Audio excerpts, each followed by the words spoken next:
Always, Always by Crescent Dragonwagon. I live each fall, winter, and spring with my mother in the city. But every summer at the end of school, my mother takes me to the airport to fly to my father who lives in Colorado. It's sad in the car, driving to the airport with my mother, knowing I'm leaving her again. You'll call me when you get in, she says. You know I will, I say. And you'll call me every Saturday? Just like always, she says. Cross my heart. I'll send you postcards of all the places Daddy and I visit, I tell her. And I'll send you postcards of New York, she says, so you won't forget. I won't forget, I tell her. When my mother hugs me at the airport, she lifts me off the floor and holds me tight, my face against hers. I smell her perfume and feel her smooth, clean hair brush my cheek. Then she puts me down and says, I love you. Oh, I'll miss you, honey. Me too, I say. Me too. At the door to the plane, I turn and wave one last time. I see my pretty mother in a clean white jacket waving back. Her fingernails are painted red. I remember, as I walk down the tunnel to the plane, how she once gave me a manicure in our apartment and let me have my fingernails painted shiny red too. I thought they looked so beautiful, I told my mother. I can't stop looking at my hands. Well, she said, good, I'm glad you like them. But I wouldn't tell your father. I doubt he'd approve. My father ate. I sit in the seat on the plane and think about my father. My father is tall with curly brown hair, a thick brown beard, and he smells of wood, smoke, and sweat.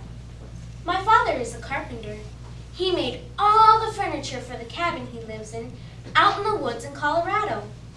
He made the cabinets in our apartment in New York too, before my parents got divorced.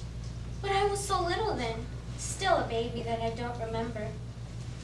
The plane is moving down the runway now. I think about my mother driving back home to the apartment in our small silver car. I think about how quiet she says it is when I'm gone. I think about her eating dinner alone at the Chinese restaurant around the corner.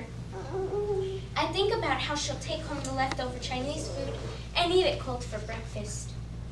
The plane is high above the clouds now. I think about my father and how he'll come to get me at the airport with his green pickup truck, and how later in the summer I'll ride in the back of the pickup with Jessica, my best friend in Colorado, to the lake. I think about the plaid flannel shirts my father usually wears, and how when he meets me at the airport, he'll pick me up and swing me around. I remember when he taught me how to chop wood kindling for the fireplace with a small hand axe. I love doing this, I told him. Look at this pile I've chopped. Well, he said, good. I'm glad you like doing it. But I wouldn't tell your mother. I doubt she'd approve. On the way to the airport this time, I told my mother, I'm so sad to be leaving you, but at the same time, so happy to be going to see Daddy. And at the end of summer, I know I'm going to be sad to be leaving Daddy, but so happy to be coming back to you. Why did you and Daddy get divorced? I asked her. Oh, you know that, honey, she said. We're so different. They are. I thought about it.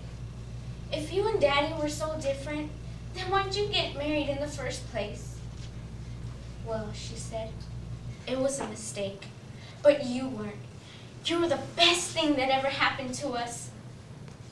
Well, I said, you may be different, but he said almost the exact same thing. My mother laughed. Honey, I'm sure he did, and I'm sure he will again. Your father and I may be different, but we both love you, and we always, always will.